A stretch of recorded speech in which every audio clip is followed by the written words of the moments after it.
Bonjour et bienvenue dans notre émission Je prends ma vie en main grâce à l'hypnose et au coaching. J'ai le plaisir d'accueillir aujourd'hui avec moi Vincent Adam de Villiers. Vincent, bonjour. Bonjour.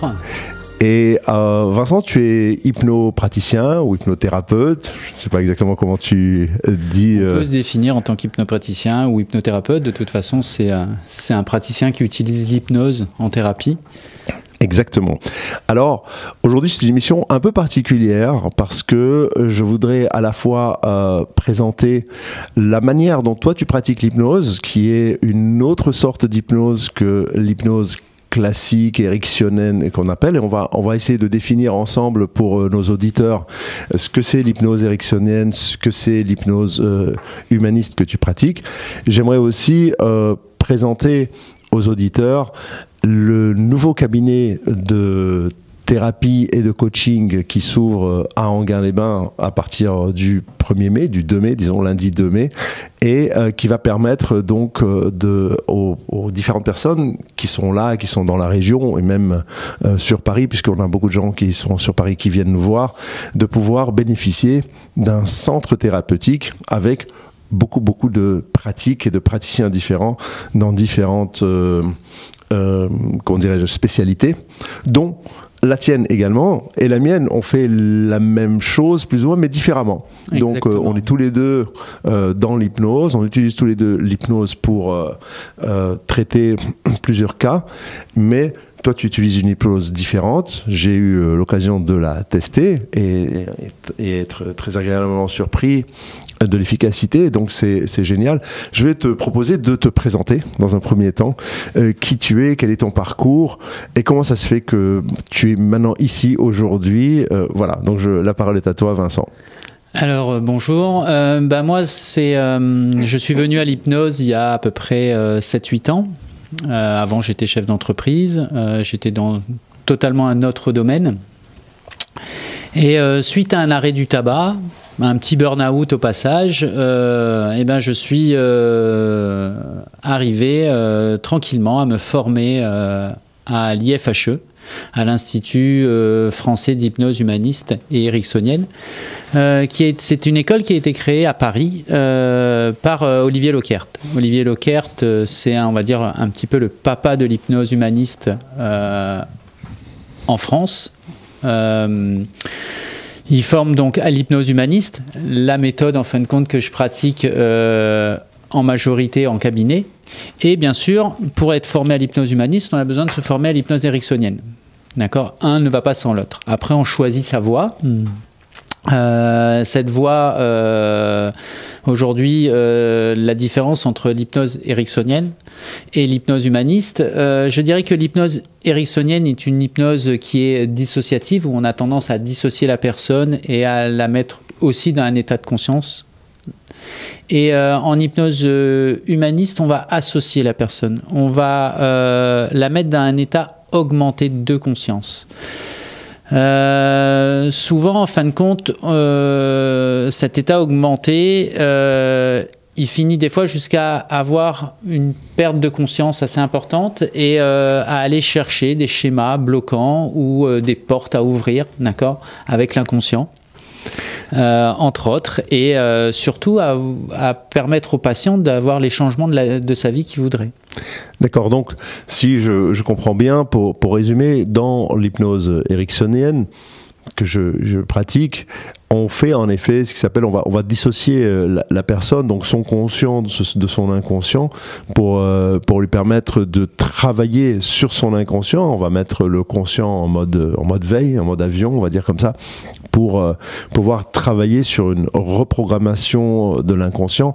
Ça, c'est pour l'hypnose ericksonienne en grand résumé, bien entendu. Parce que si on veut, on peut faire un exposé scientifique de plusieurs heures.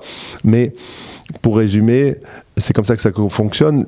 Il faut aussi, donc, si on rentre dans ça, un peu parler du conscient et de l'inconscient et de pouvoir expliquer, parce que les gens ont tendance à ne pas savoir exactement définir. On sait tous, tiens, là, il est inconscient, il a fait des choses inconsciemment, donc c'est-à-dire sans réfléchir, dans le langage parlé commun, et puis là, il est très conscient de ce qu'il a fait, donc il a fait les choses en connaissance de cause. Mais en hypnose, ça va beaucoup plus loin et c'est intéressant de pouvoir examiner comment est-ce qu'on va maîtriser ce conscient-inconscient, cette dualité qu'il y a en nous. Il y a aussi le subconscient, on peut rentrer dans plusieurs consciences différentes. Et dans l'hypnose érectionnelle, cette méthode-là, et puis la méthode du conscient-inconscient dans l'hypnose humaniste, qui a été donc, dont comme tu dis, le papa, le précurseur de cette méthode, c'est Olivier Lockert, qui a écrit énormément de livres là-dessus. Que j'ai également acheté, et qui a donc changé un peu la donne et l'approche que les gens ont avec l'hypnose, et qui fait découvrir de nouvelles choses. Donc peut-être tu peux toi donner ta définition du conscient-inconscient, et puis on va venir sur la façon dont l'hypnose humaniste l'aborde et l'hypnose érectionnelle l'aborde. Alors pour définir la partie consciente, on va dire, c'est celle qui nous permet de réfléchir, c'est celle qui nous permet de faire le peu d'actions qu'on a à l'instant T, c'est-à-dire on va dire écrire, passer un coup de fil en même temps, donc on va faire 3 ou 4 actions d'un point de vue conscient. Et l'inconscient, c'est tout le reste. C'est cette grande partie à l'intérieur de nous qui nous permet de respirer, faire battre le cœur, d'accord, analyser une image, analyser plein de choses. Et c'est vrai qu'on a plus de 100 000 milliards d'actions à la seconde ou à la minute, peu importe. Et la partie consciente, elle est plus terre à terre, plus basique. Donc voilà un petit peu la différence qu'on pourrait avoir entre la conscience, le conscient et l'inconscient. Et ça nous permettrait, voilà, ça nous permet soit suivant la méthode, d'accord, qui est ericksonienne, on va la dissocier, d'accord, et vraiment aller chercher le fonctionnement ou ouvrir d'autres portes pour pouvoir changer des choses chez la personne. Et dans la partie humaniste, on va plus l'associer, c'est-à-dire qu'on va en faire un tout. D'accord ? Et le fait d'en faire un tout, ça permet aussi souvent de transformer les schémas emprisonnés. C'est une technique qui travaille beaucoup en symbolique. On travaille beaucoup avec l'imaginaire, les images et la symbolique. Aussi avec des archétypes aussi. Ça, c'est parce qu'à l'hypnose humaniste est associée aussi la thérapie symbolique avancée. Mais c'est une hypnose où on donne à 100% le contrôle au patient de sa séance. D'accord ? Donc il n'y a en aucun cas une manipulation qui peut être faite. Et puis de toute façon, il n'y a aucune manipulation parce que c'est le patient qui choisit de changer quelque chose dans sa vie. Et c'est là où l'outil est intéressant parce que il ne peut pas rajouter un blocage inconscient par rapport à ça. D'accord, étant donné que c'est lui qui, pendant toute la séance, peut aussi se mettre à discuter, à parler, à échanger avec le thérapeute, d'accord, pour ouvrir les portes ou les besoins qu'il aura besoin pour transformer sa vie. Alors, qu'est-ce que tu appelles comme blocage inconscient, où il ne peut pas rajouter un blocage inconscient? Est-ce que tu peux expliquer cette notion? Souvent, on peut avoir... un cas particulier peut-être, ou si tu as... Oui, ou non, mais on va partir d'un point de vue général, mais on peut avoir... une envie d'arrêter de fumer et pas la volonté d'eux. Oui, d'accord, okay. Voilà. Donc, en lui donnant, en fin de compte, l'opportunité, en fin de compte, de pouvoir changer sa carte du monde, mais à sa manière, c'est lui qui le fait. Et pas le thérapeute qui est le... Mais dans l'hypnose ericksonienne, on a aussi cette faculté, c'est-à-dire qu'il n'y a en aucun cas, de toute façon, qu'elle soit ericksonienne ou humaniste, c'est toujours le patient qui choisit son changement. Oui, bien sûr, c'est lui qui est l'acteur de son changement, c'est lui qui va chercher ses ressources intérieures pour changer, parce que ce sont ses ressources, ce ne sont pas les nôtres, évidemment. Nous, ce qu'on fait, c'est simplement une ouverture. On lui ouvre des portes qu'il croit fermées ou qui sont fermées par de longs schémas répétitifs et des habitudes qu'il a prises. Et dans l'inconscient, on rentre en profondeur dans la personne pour pouvoir lui permettre d'ouvrir ces portes, ces blocages inconscients qu'il a fait. Comment, dans l'hypnose humaniste, lorsque donc j'ai fait cette hypnose avec toi, plutôt donc j'ai été le côté patient, Et c'est vrai qu'il y a une grande ouverture, on se retrouve absolument grandi en expansion totale de ce que l'on était petit, et on grandit beaucoup grâce à ces images que tu fais apparaître, et le dialogue aussi, le dialogue que l'on a ensemble pendant la séance, ce qui se fait moins dans l'hypnose ericksonienne. Ça se fait beaucoup aux États-Unis, mais moins dans l'hypnose ericksonienne qu'on apprend en France. Et c'est bien, et c'est très très bien de le faire. Donc comment est-ce que ça amène la personne à débloquer cette croyance qu'elle croyait impossible finalement? Alors, on est souvent aussi sur c'est une hypnose qui permet aussi de prendre conscience. D'accord ? Comme elle est dans un état augmenté de conscience, elle est aussi connectée à son inconscient, d'accord ? Cette partie, en fin de compte, qui fait énormément d'idées ou de schémas à la seconde, d'accord ? Et qui calcule aussi très très vite et qui résout aussi énormément de choses à l'instant T. Quand la personne est sous hypnose humaniste, c'est-à-dire elle est dans son état augmenté de conscience, elle peut avoir à un certain moment des flashs ou des infos, d'accord, qui vont mûrir, ou qui vont, comme une petite graine va être plantée, et à un certain moment va pouvoir, soit immédiatement, ou soit peut-être après une nuit de sommeil, ou après quelques jours, se mettre en place par une simple prise de conscience, ou une simple ouverture d'esprit qui est différente. Et là, on retrouve aussi dans cette méthode les mêmes résultats que peut avoir aussi l'hypnose ericksonienne que tu pratiques très bien. Très bien, ça c'est toi qui le dis. Enfin, bien sûr. Que je pratique en tout cas, merci. Mais alors prenons l'exemple concret du tabac par exemple, de la cigarette, puisque tu en as parlé. Quelqu'un il vient, il dit... j'aimerais arrêter, je sais que j'ai besoin d'arrêter, mais j'arrive pas, j'ai pas la volonté. Moi, la cigarette, elle m'appelle, c'est devenu un réflexe, c'est devenu un automatisme. Qu'est-ce que vous pouvez faire pour moi ? Comment va se dérouler ton approche par rapport à cette problématique-là ? Alors, toutes les séances, si on prend le tabac, le tabac se fait pour moi sur minimum 2 séances, voire 3 séances. La première séance, on va dire, elle va avoir comme objectif de définir en fin de compte les croyances, d'accord, de la personne. Donc on va avoir une anamnèse, et pendant cette anamnèse, on va pouvoir, le patient va nous expliquer en permanence ce qu'il a besoin. S'il lui manque de la confiance en lui, s'il a besoin, en fin de compte, qu'est-ce qui l'empêche d'arrêter de fumer, pourquoi il est addict à cette cigarette, est-ce que pour lui c'est un ami, est-ce que pour lui, il y a multiples raisons au tabac.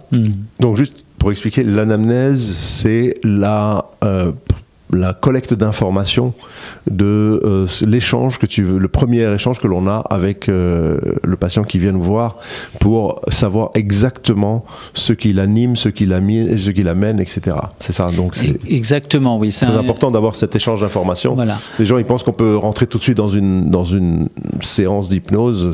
Ça fait partie de la séance, et il peut se passer 1 heure et plus sans qu'on fasse de l'hypnose, parce qu'on va justement prendre ces informations qui sont très importantes. Ouais. Oui, de toute façon, c'est primordial.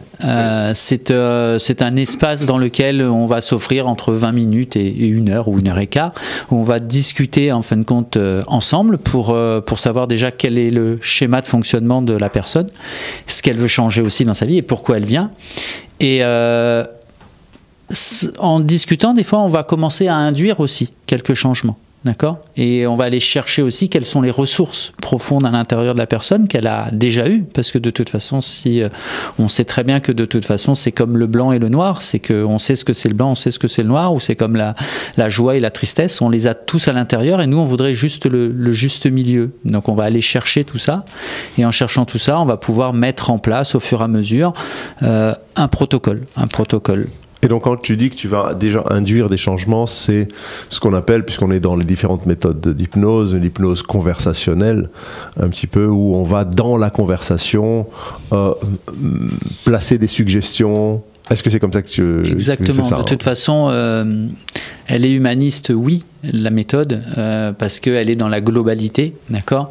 Mais aussi, il y a aussi des recadrages, il y a aussi des suggestions directes ou indirectes, d'accord, qui vont permettre du saupoudrage, qui vont permettre aussi de switcher, d'accord. Donc, l'hypnothérapeute humaniste utilise, bien sûr, l'hypnose humaniste à 90%, mais il y a quand même une partie, d'accord, qui reste ericksonienne. Oui, oui. Oui, mais ça fait partie de la méthode de base. Hein. Voilà, exactement. Hein. C'est-à-dire que si on n'avait pas eu la base qui est l'hypnose ericksonienne, on n'aurait pas eu l'hypnose humaniste derrière. C'est ça. Et donc, déjà, dans la première conversation, dans l'anamnèse, tu vas pouvoir induire des changements dans les croyances de la personne.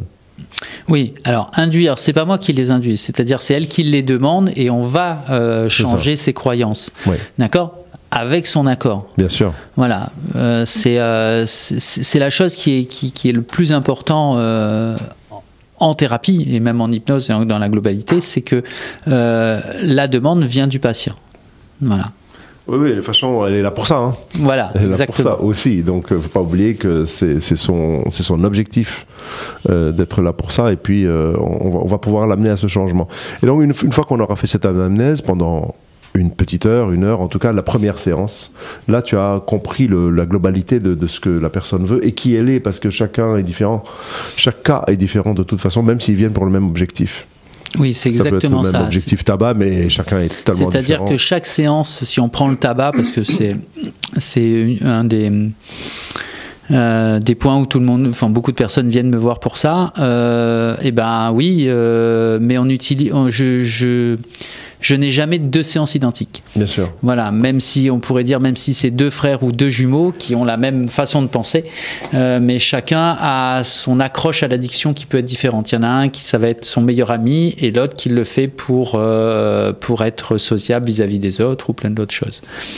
Donc voilà.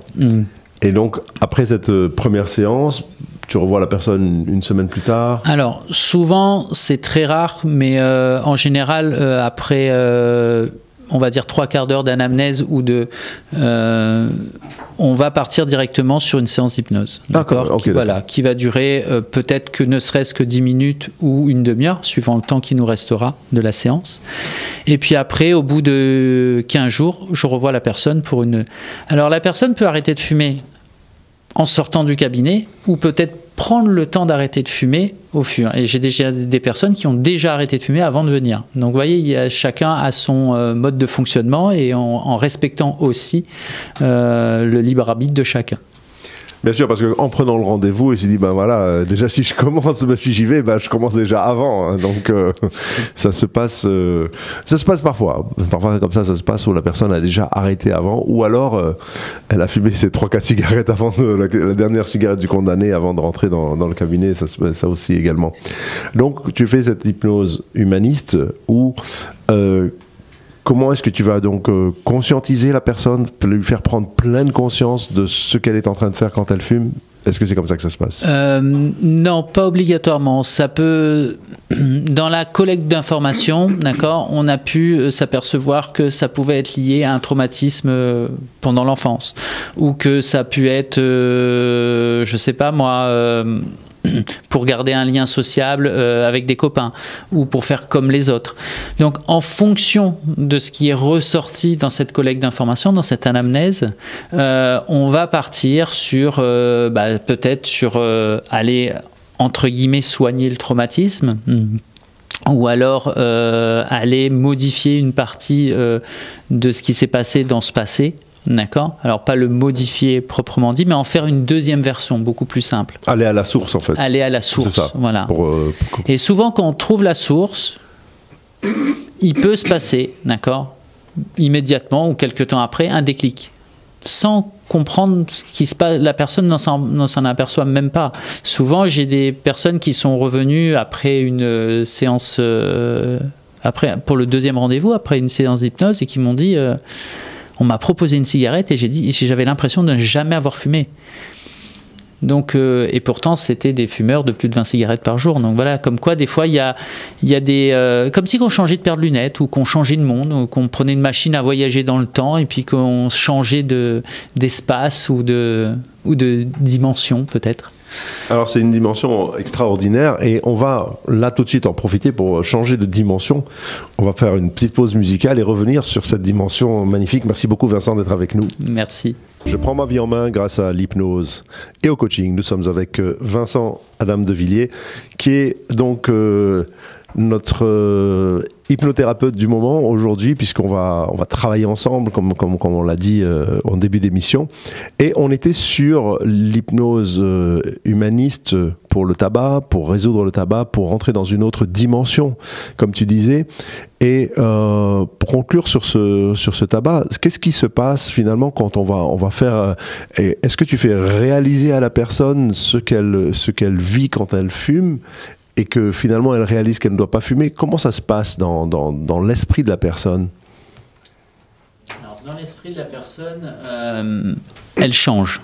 Elle change quelque chose. Maintenant, je ne peux pas être dans sa tête pour savoir ce qu'elle va changer. Est-ce qu'elle prend conscience ou pas? De toute façon, si elle vient pour arrêter de fumer, c'est que déjà, il y a quelque chose qui ne correspond pas à son mode de vie. Comme... la santé, déjà. Voilà, la santé pour certains. Il y en a d'autres, ça va être l'argent. D'autres, ça va être l'odeur. Voilà. Donc la personne, elle a déjà conscience de ça. Oui, évidemment, sinon elle ne viendrait pas. Voilà. Mais elle n'arrive pas à passer à... Et avec l'hypnose, on va aller chercher, en fin de compte, ce qui va la pousser à cette addiction. C'est-à-dire que souvent, il y a un système de récompense aussi derrière une addiction. C'est-à-dire, c'est comme si on offrait un bonbon ou une sucette. Bien sûr. D'accord ? Donc voilà, et c'est en s'apercevant que peut-être qu'il y a d'autres bonbons, d'accord, qui vont être meilleurs pour la santé surtout. Bien sûr. Et donc quand tu as quelqu'un qui vient pour ça, et que finalement tu vas aller à la source, c'est ce que dans l'anamnèse on va aller à la source. Souvent on voit que beaucoup de gens ont commencé soit quand ils étaient ados ou pour imiter les autres, mais aussi parce qu'il y a eu des fois un drame dans leur vie où ils ont commencé à fumer parce qu'ils ont pensé que ça allait alléger leur peine. Il y a beaucoup de gens qui viennent, qui commencent à fumer et donc qui viennent parce qu'ils ont eu un deuil ou une séparation. Ça arrive également chez toi, je suppose. Oui, c'est vrai que dans l'anamnèse ou dans la collecte d'informations, on s'aperçoit souvent que l'addiction, elle a commencé soit pour faire comme les autres, d'accord, et je dirais dans 50 ou 60% des cas, on rencontre ça par rapport à un traumatisme, une séparation, la perte d'un être cher. Et là, à ce moment-là, on a un outil, d'accord, qu'on appelle ça le protocole de deuil, qui permet d'accompagner ces gens pour accepter ou même se pardonner en fin de compte de ce qui leur est arrivé et pourquoi ils ont mis en place cette addiction. Donc rien que le fait de libérer la personne de ce traumatisme, elle a la possibilité après de switcher, comme tu disais, de devenir en fin de compte non-fumeuse. C'est ça. Et comment se passe alors dans cet outil d'accompagnement du deuil ou du traumatisme? Comment est-ce que ça se passe? Comment est-ce que tu fais Alors la personne, on va la mettre déjà sous hypnose, d'accord? Donc on va ce qu'on appelle faire une induction hypnotique, et pendant cette induction hypnotique qui dure à peu près entre 15 minutes et 25 minutes suivant le temps, plus elle va être importante, plus on va se rendre compte que la personne a tous les signes de transe hypnotique. Et à partir de là, on va l'emmener, l'accompagner en fin de compte dans un voyage intérieur où, comme le cerveau ne fait pas la différence entre le réel et l'irréel, on va l'accompagner, on va la guider dans ce voyage hypnotique et à la rencontre en fin de compte de cette personne perdue, peut-être. Et on va aller voir aussi couper peut-être des liens, d'accord, des liens de souffrance, d'accord, qui l'unit et comme si qu'elle trimballait une casserole derrière elle. Et en trimballant, en coupant ce lien, on libère la personne. Elle se sent légère, libérée, soulagée, en fin de compte, de ce qui lui arrive. Quelque temps après, on lui fait réouvrir les yeux, on lui fait reprendre conscience après sa séance d'hypnose. Et puis, le processus va se mettre en place au fur et à mesure, tranquillement, peut-être immédiatement ou peut-être dans quelques jours. Et souvent, les gens soit vont poser le paquet de cigarettes, soit ne jamais le reprendre, ou soit... voilà. Oui, parce qu'il y a un changement en fait. Quand ils reviennent et ils disent je sais pas pourquoi j'ai fait ça, mais j'ai arrêté tel et tel comportement, ou j'ai arrêté de fumer, ou j'ai arrêté d'avoir ce traumatisme, mais je ne sais pas pourquoi j'ai fait ça. Moi je leur dis mais oui, mais c'est normal, vous savez pas pourquoi, puisque c'est inconscient. On a travaillé dans l'inconscient, donc automatiquement, quand c'est inconscient, on ne sait pas pourquoi on a fait ça, on l'a fait inconsciemment. Et ça veut dire que la thérapie est intégrée, le protocole a été intégré émotionnellement dans l'inconscient de la personne, qui permet donc d'effectuer le changement. Puisque ce qu'on doit bien comprendre, c'est que c'est notre inconscient qui programme toutes nos actions de notre vie, et le conscient a une très très très infime part dans nos comportements de vie, que ce soit des angoisses, des stress ou autres comportements que l'on peut avoir, ils sont dus à l'inconscient. Donc quand on arrive à reprogrammer l'inconscient grâce à cette thérapie, grâce à l'hypnothérapie, quelle que soit la méthode qu'on va utiliser, mais c'est magnifique, c'est extraordinaire ce à quoi on aboutit, et les gens sont bluffés des résultats. Mais même nous, en tant que thérapeute, on est même des fois bluffés de ce qu'on peut apporter aux gens, parce que des fois on se dit mais est-ce que j'ai été assez puissant ou accompagnant dans ma démarche, et puis on s'aperçoit que c'est pas le thérapeute qui fait, mais c'est le patient qui fait tout. Oui, tout à fait. Et donc lorsqu'il fait ça, il arrive à bluffer tout le monde en fait. On se bluffe tous dans cette histoire, parce que en fait quand elle vient, souvent la personne qui vient, elle dit je viens en dernier recours. J'ai tout essayé, les psychiatres, les psychologues, tout, j'ai tout essayé.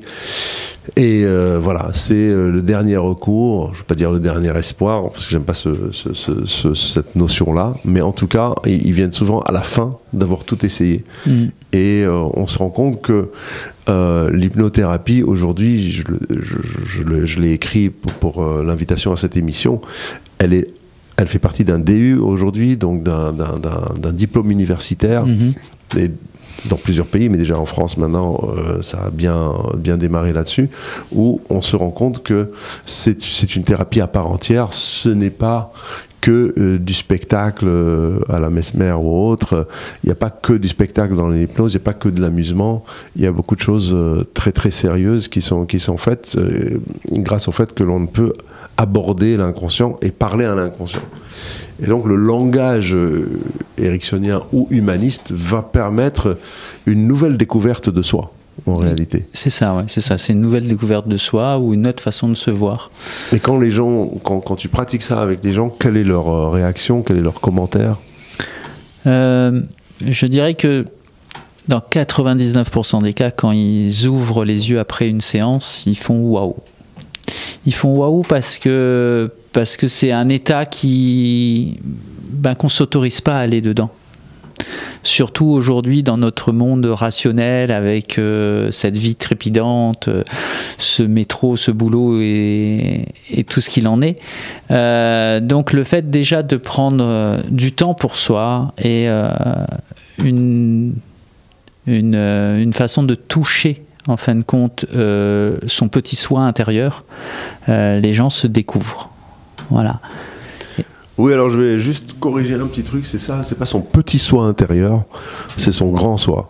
C'est son vrai soi. Raison, oui, parce que c'est énorme. Parce qu'en fait, le petit soi, c'est le petit corps et le petit conscient qu'on est. Oui. Ça, c'est le petit. j'ai souvent eu, on a souvent comparé le conscient et l'inconscient. Si on met un petit Playmobil, et on le met au pied de 300 tours Eiffel, alignées les unes au-dessus des autres, imaginez la scène ou l'image en tout cas, le petit Playmobil, c'est le conscient. Oui.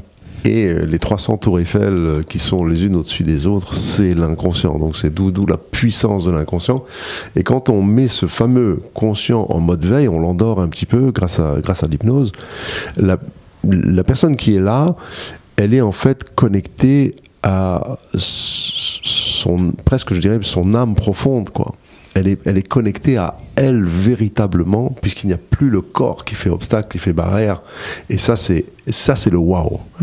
Ça c'est le waouh. Alors en plus, moi je l'ai vécu là maintenant, puisqu'on a fait une hypnose maintenant, d'hypnose humaniste, où on va aller découvrir un univers formidable, fantastique, qui permet de dépasser tous les petits bobos que l'on peut avoir.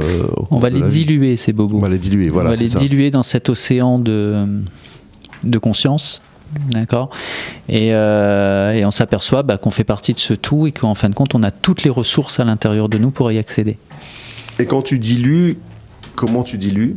Quelle est l'action qui est mise en place pour diluer ? Imaginons, voilà, je vais te donner un cas concret. Un cas très concret que j'ai eu la semaine dernière. C'est une dame qui a vécu un accident d'avion qui s'est passé il y a 2 ans et où tous les passagers ont volé au plafond. Les sièges ont été éjectés carrément tellement c'était fort. Elle a eu plusieurs côtes cassées, nez cassé. Elle a vraiment vécu un traumatisme de folie. C'est évident que à partir de ce moment, elle ne prend plus jamais l'avion. Elle ne peut plus prendre l'avion. Donc je l'ai vu juste une petite demi-heure. C'était pas dans un terrain thérapeutique, c'était dans le cadre de vacances. Et donc je n'ai pas travaillé là-dessus. Mais c'est vrai que c'est un trauma très très violent. C'est pas juste un trou d'air qu'elle a vécu. Et ils s'en sont sortis. Je veux dire, tout le monde était paniqué, le staff, les hôtesses également, tout le monde, puisque l'avion a perdu total contrôle. Donc comment est-ce que tu vas diluer ce genre de traumatisme? Alors là, on est vraiment sur quelque chose de très lourd. De lourd, c'est lourd, oui. Donc la première chose souvent à faire lorsqu'on a des gros traumas comme ça, c'est déjà de la mettre juste sous hypnose. D'accord. On va pas aller travailler sur. C'est exactement ce que j'ai fait. J'ai pas travaillé dessus. Moi, je pas longtemps, mais. Voilà. Le but d'une séance d'hypnose, c'est pas de se rappeler du trauma. D'accord. Le but, c'est de savoir ce qu'on veut en faire. C'est vraiment une thérapie de qu'est-ce qu'on veut changer dans sa vie, d'accord. Et je pense que cette dame, peut-être, est-ce que c'est son but, ça serait, il faudrait qu'elle soit avec nous pour nous dire quel est son but, d'accord. Si son but c'est de reprendre l'avion, ou juste en fin de compte peut-être de pouvoir partir en vacances en bateau, hein, et suivant de ce qu'elle aura besoin, son but c'est de pouvoir reprendre l'avion parce qu'elle a plusieurs enfants qui habitent à l'étranger et qu'elle ne voit plus depuis 2 ans, sauf si eux viennent, mais en plus il y a eu le période Covid, donc le confinement partout, et donc les empêchements de voyager, et maintenant que c'est à nouveau permis, elle ne peut plus prendre, sauf si on va lui faire une anesthésie générale, ce qu'on ne peut pas faire quand on prend l'avion. Donc ça la bloque dans sa vie, ça la frustre énormément, et c'est difficile. Souvent, ce qu'on va faire en hypnose humaniste, on va partir, mais juste du ressenti. D'accord ? On va juste commencer en lui disant « ça fait quoi si vous prenez l'avion ?» Donc là, je pense qu'il peut arriver, si on a cette dame, elle pourrait nous dire « j'ai une angoisse » ou « j'ai une oppression de la poitrine » ou quoi que ce soit. Et à partir de là, on part directement en hypnose. Et on vient juste travailler, d'accord, sur le ressenti intérieur qu'elle a. La personne peut nous dire moi je vois une grosse boule ou un gros étau qui me serre le cœur. Ok, voilà, on part là-dessus et on lui demande de ce qu'elle voudrait en faire, ce qu'elle veut le transformer, comment elle veut le modifier, qu'est-ce qu'elle voudrait en faire. Et on parle donc, on va dire si c'est un étau ou si c'est une pince, Elle la démonte, elle la casse, elle la coupe, Et la séance, elle peut durer pendant 20 minutes, une demi-heure, d'accord, à travailler juste en fin de compte sur cette sensation-là pour que à la fin de la séance, on arrive à modifier, d'accord, cette sensation qui était désagréable avec ce ressenti, cette oppression dans la poitrine par exemple au début, à quelque chose de doux, et peut-être ça prendra une séance, mais peut-être qu'il en faudra plusieurs, parce que suivant la force ou la lourdeur du traumatisme et comment la personne a envie d'évoluer. Oui, pour cette personne, c'est sûr qu'il en faudra plusieurs. Voilà. Ça, ou pas, certain. On ne sait pas. Des fois ça peut être rapide, mais il n'y a pas de règle en fin de compte. C'est pas le degré du traumatisme qui pourra dire j'ai certaines personnes pour un arrêt du tabac, je les vois 5 fois, et certaines pour des phobies d'une araignée viendront qu'une fois. Et on se dit mais comment est-ce possible? C'est juste la personne qui a envie de changer.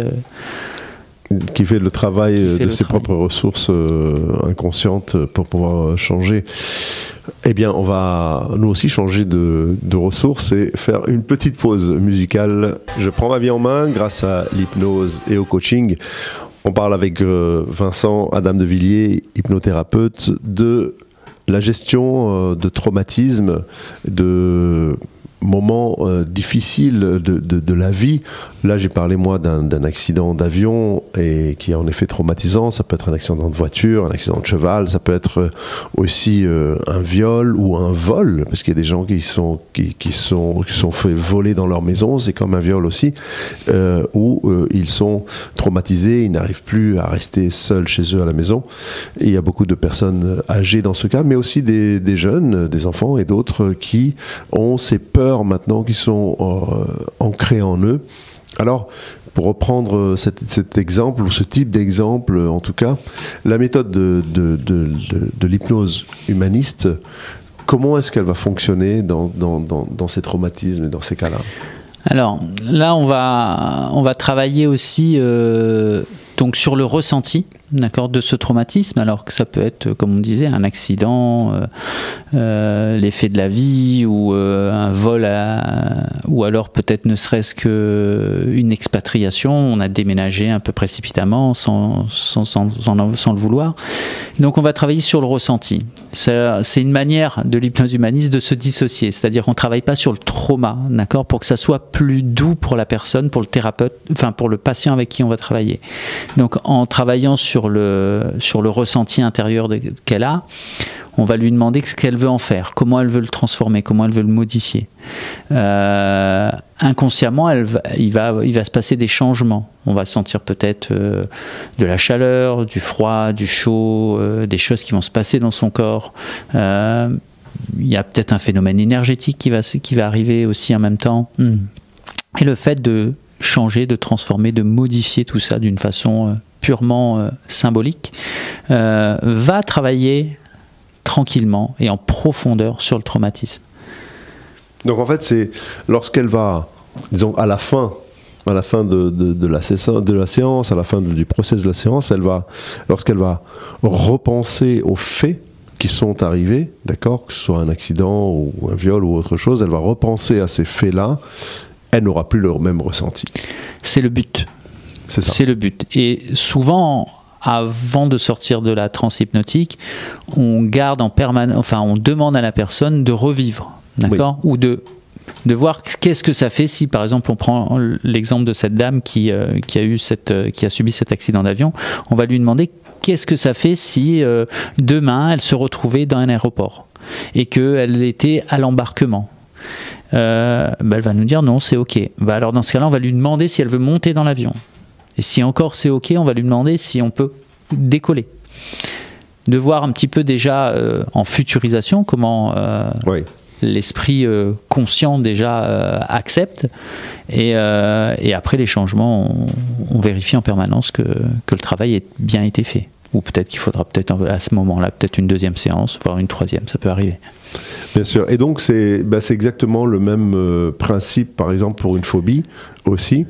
On a un ressenti par rapport à, disons, une araignée, on va dire comme ça, où la personne qui est phobique de l'araignée parce qu'elle a vu l'araignée va pouvoir dissocier ce ressenti pour ne plus associer araignée avec crise de panique. C'est un petit peu ça, ouais. C'est ça qui va se passer. C'est ça qu'on va essayer de chercher, enfin qu'on va essayer que la personne essaye de faire. C'est ça. Et donc l'approche, par exemple, avec ça, avec la phobie, c'est la même approche. Dans ce cas-là, c'est la même approche, on dissocie. On dissocie, c'est-à-dire on part toujours sur le ressenti, l'émotion ou la peur, d'accord. Et après, à partir de là, on va travailler en fin de compte avec cette peur, cette émotion ou ce ressenti, d'accord, d'une façon symbolique, c'est-à-dire qu'on va demander à la partie inconsciente qu'elle nous donne une image, un symbole, de matérialiser en fin de compte à quoi correspond cette peur. Est-ce que c'est un marteau? Est-ce que c'est un nœud? Est-ce que c'est un fil? Qu'est-ce qu'on veut en faire? Voilà. Et donc suite à ça, tu peux ça change la personne et elle arrive donc à ne plus avoir cette peur-là.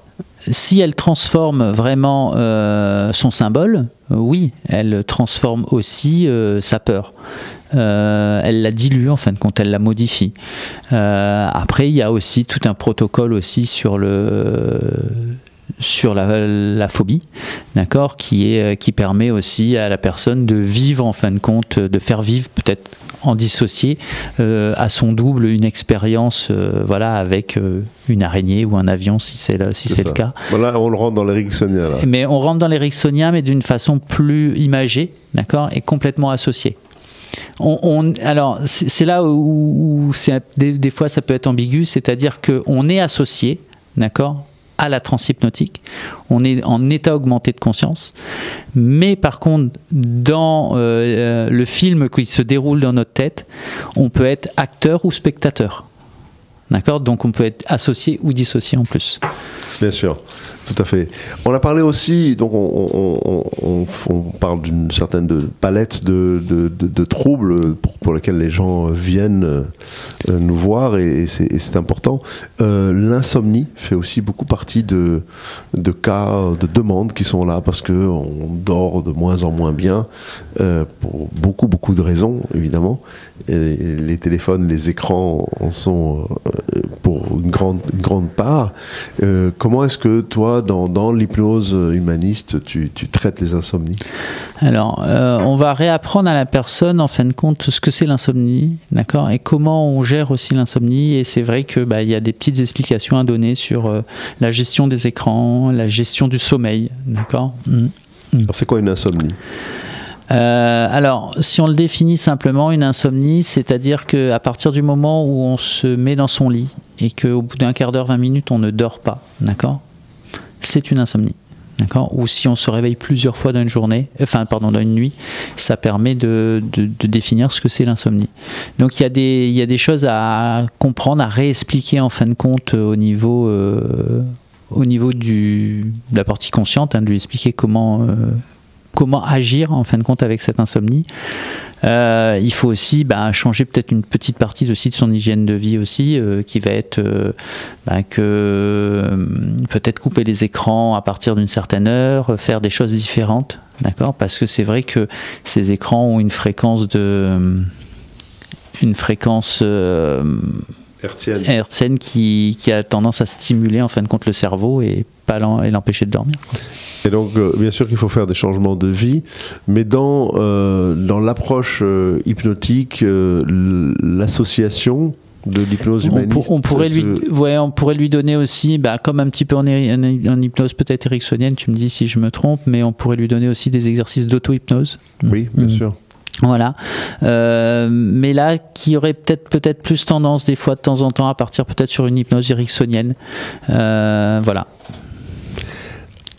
Ok, super. Et est-ce que tu as d'autres cas concrets sur lesquels tu peux encore apporter un certain témoignage? Souvent, j'accompagne beaucoup de personnes sur des déceptions amoureuses ou de la séparation, ou alors des deuils en général, perte de personnes disparues rapidement, voilà. Beaucoup de personnes aussi viennent me voir pour la déception, les séparations amoureuses, ou même si on a pris la décision de se séparer, oui. Il reste toujours la dépendance affective. Il reste toujours la dépendance affective, comme tu le dis si bien, et ça aussi, là, avec l'hypnose humaniste, on accompagne très facilement les personnes, et en l'espace d'une séance, on a des changements de vie, ou par exemple des personnes qui se sont séparées et ça fait 6 mois, 1 an qu'elles n'arrivent pas à rencontrer quelqu'un d'autre. Souvent parce que le deuil n'est pas fait encore de l'autre côté, quoi. Alors souvent, voilà, j'ai les retours qu'après, à la 2e séance, on me raconte déjà la nouvelle vie avec un nouvel être aimé, donc c'est assez magique. C'est assez magique, en effet. Vincent, merci beaucoup d'avoir été avec nous pour cette émission. On sera dans le même cabinet, puisque je propose aux auditeurs et auditrices qui nous écoutent et qu'ils peuvent prendre rendez-vous avec toi sur Doctolib, et également sur ton site web. En tout cas, le cabinet est au 3 rue Jean Monnet à Enghien-les-Bains, et ceux qui veulent venir peuvent prendre rendez-vous, te contacter. Tu as d'autres... Non, c'est ça. Sur Doctolib, ça va être le plus simple. Et les agendas sont ouverts et sont à jour. Et après, si vous voulez des renseignements complémentaires, vous avez le site internet ou la page Facebook. Très bien. Donc voilà, on va inaugurer et ouvrir ce nouveau centre thérapeutique à Enghien. Et je rappelle à nos auditeurs et auditrices qu'ils peuvent voir cette émission en replay sur YouTube dans quelques semaines, et également qu'elle a lieu tous les 2e et 4e mercredis de chaque mois. Ils peuvent prendre rendez-vous également avec moi. Moi, je vais partir de Doctolib, je vais sur Therapies, TERAPIZ.com, pour prendre rendez-vous. Et je remercie également Philippe à la technique. Merci beaucoup et à très bientôt.